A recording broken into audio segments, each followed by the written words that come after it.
Science récente du comportement des êtres vivants, l'éthologie considère avant tout comment chaque être, animal ou humain, a un pouvoir d'affecter et d'être affecté, et les affects, émotions et sentiments qui en résultent. C'est précisément ce que nous avons déjà évoqué.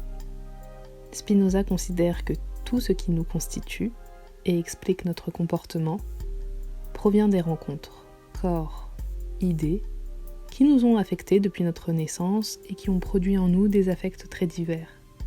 Autrement dit, tout dans la vie est une question de bonnes ou de mauvaises rencontres. Une rencontre heureuse, harmonieuse, qui convient à notre nature, augmente notre puissance d'être et d'action et procure des sentiments positifs. Joie, confiance, amour. Une rencontre malheureuse, inappropriée, dévalorisante, nuisible, diminue notre puissance et nous plonge dans des affects négatifs. Tristesse, peur, culpabilité, haine, etc. Comme le disaient nos parents quand nous étions petits, fais bien attention à tes fréquentations. Spinoza ne dit pas autre chose, mais il l'entend évidemment dans un sens beaucoup plus général. Tout notre bonheur et tout notre malheur proviennent des choses, des idées et des êtres qui vont nous affecter, pour le meilleur ou pour le pire.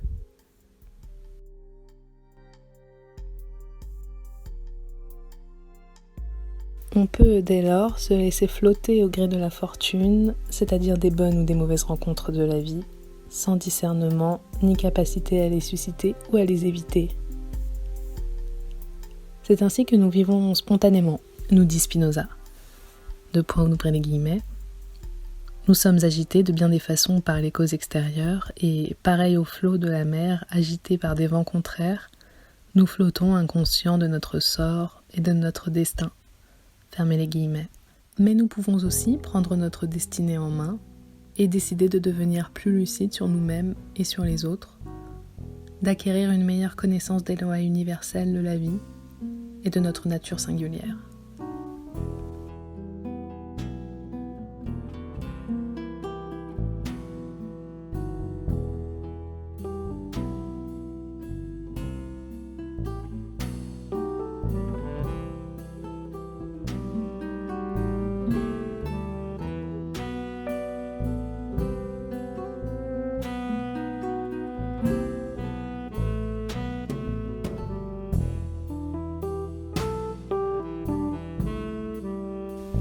Fruit de l'expérience et de la raison, cette connaissance nous permet ainsi de savoir ce qui est bon et mauvais pour nous, ce qui s'accorde ou ne s'accorde pas à notre nature, ce qui augmente ou diminue notre puissance et notre joie.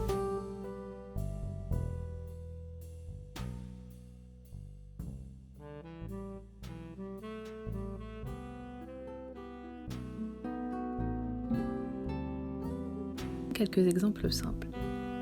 Tout d'abord, l'alimentation.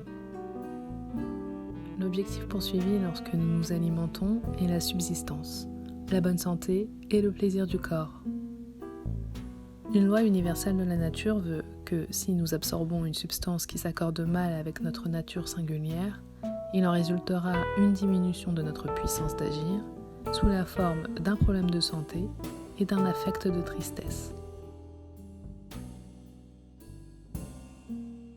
Ainsi est-il nécessaire de savoir quels aliments et quelles boissons s'accordent avec notre nature. Certes, il existe des règles générales valables pour tous les humains. L'eau est bonne pour tout le monde et l'arsenic est un poison universel. Mais il existe aussi des variables pour chacun d'entre nous qui dépendent de notre constitution physique singulière. Ainsi, un tel supportera très bien une consommation régulière d'alcool quand un autre n'en tolérera pas une goutte.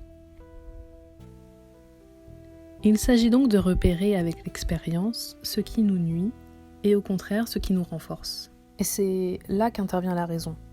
Elle nous aide à dépasser les affects de plaisir et de déplaisir pour choisir ce qui nous fait du bien. Parfois des aliments ou des médicaments au goût peu agréable. Et renoncer à ce qui nous fait du mal et qui est, hélas, parfois excellent.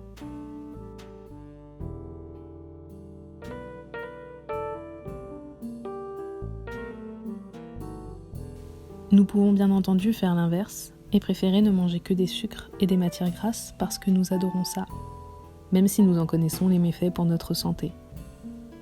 La sagesse, pour Spinoza, n'est pas un devoir. C'est une proposition offerte à ceux qui souhaitent augmenter la puissance de leur vitalité corporelle et spirituelle et vivre de plus en plus dans la joie.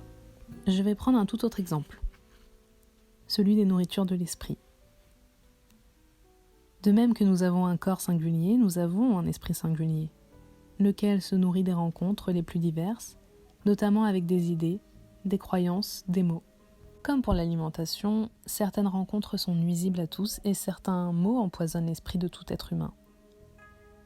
Tu ne vaux rien, tu es un monstre. Inversement, il y a des paroles qui le fortifient. Je t'aime, tu es beau, etc.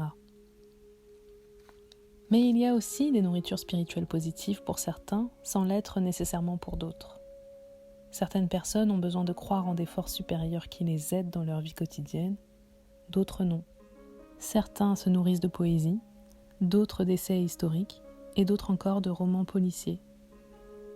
Certains seront affectés négativement par certaines idées, quand d'autres au contraire en seront stimulés. Bref, l'expérience de la vie et l'usage de la raison nous permettent, si nous le souhaitons, d'organiser notre existence afin de faire les meilleures rencontres possibles et d'éviter autant que faire se peut les mauvaises.